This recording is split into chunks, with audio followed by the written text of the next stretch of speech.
Izin bertanya, mohon penjelasan secara ringkas mengenai kapan dan bagaimana akidah para salaf mulai diselisihi. Jazakallahu khairan barakallahu fiik. Saudara-saudaraku muslimin dan muslimat rahimani wa rahimakumullah, disebutkan dari Abdullah bin Abbas radhiyallahu taala anhu, pada waktu itu ada sesuatu pikiran yang terfikirkan di benaknya Umar bin Khattab radhiyallahu taala anhu, kaifa takhtalif hadil ummah? Bagaimana umat ini bisa berselisih? Nabinya satu, kitabnya satu, kiblatnya satu, dan Tuhan yang disembah adalah satu. Kemudian pertanyakanlah kepada Abdullah bin Abbas radhiyallahu taala anhu, dan kemudian Abdullah bin Abbas radhiyallahu taala anhu mengatakan, ya diturunkan kepada kami Al-Qur'an dan kami tahu apa maksud daripada ayat Al-Quran itu diturunkan. Tahu maksudnya apa, maknanya apa, tafsirnya apa, bagaimana bentuk prakteknya, bagaimana bentuk amalannya, kami faham. Kemudian thumma jaa ba'dana qaumun. Kemudian datang setelah kami qaum yaqra'un Al-Quran, mereka baca Quran sama seperti kami baca Quran. Akan tetapi mereka tidak mengetahui apa maksud dan tujuan Allah menurunkan ayat tersebut. Kemudian mulailah mereka berlogika. Mulailah mereka memahami nas itu dengan akal-akal dengan mereka. Ketika mereka menggunakan dengan akal-akal mereka, maka disitulah mereka akan mulai berselisih. Ketika mereka berselisih, maka disitulah mereka, para hadirin dan hadirat rahimani wa rahimakumullah, saling mengklaim, dan ketika mereka mengklaim, maka disitulah mereka saling bunuh-membunuh. Dan ini, para hadirin dan hadirat rahimani wa rahimakumullah, di zamannya Rasulullah SAW, cikal bakal ini sudah muncul.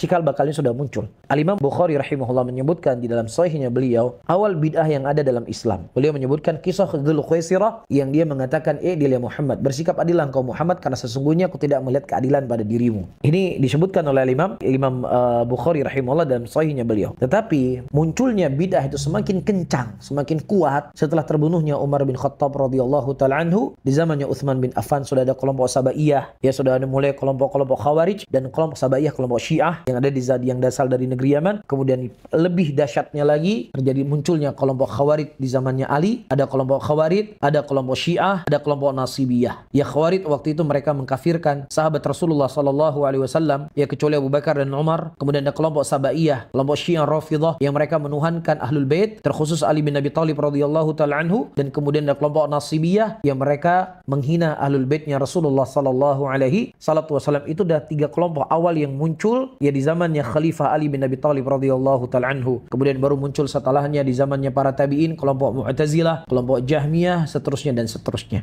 Wallahu taala alam bisawab. Gimana saya pakai jilbab dan kerudung tapi tetap terlihat cantik. Niatnya aja udah salah. Kita katakan bukan itu tujuan Anda berjilbab. Tujuan Anda berjilbab itu supaya tidak membuat fitnah untuk laki-laki. Maka semua yang memfitnah para laki-laki, menawan, jauhi.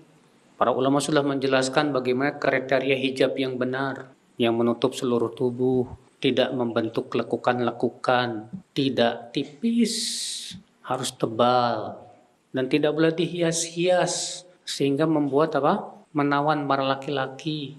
Udah gitu kerudungnya jangan dimodif-modif, karena Allah Subhanahu wa taala melarang untuk menghias-hiasnya.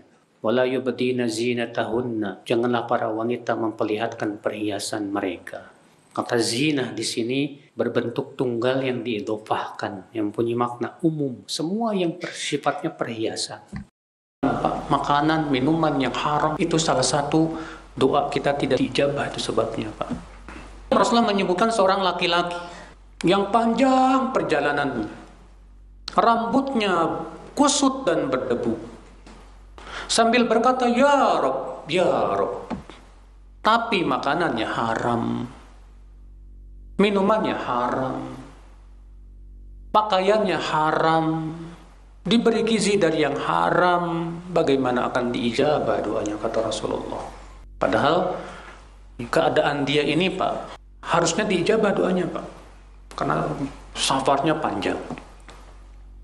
Sudah gitu mengangkat dua tangan, sudah begitu tawasul dengan nama Allah, ya Rob, ya Rob. Nggak didengar sama Allah doanya gara-gara makanannya haram. Hati-hati ya dengan makanan yang haram itu, Pak.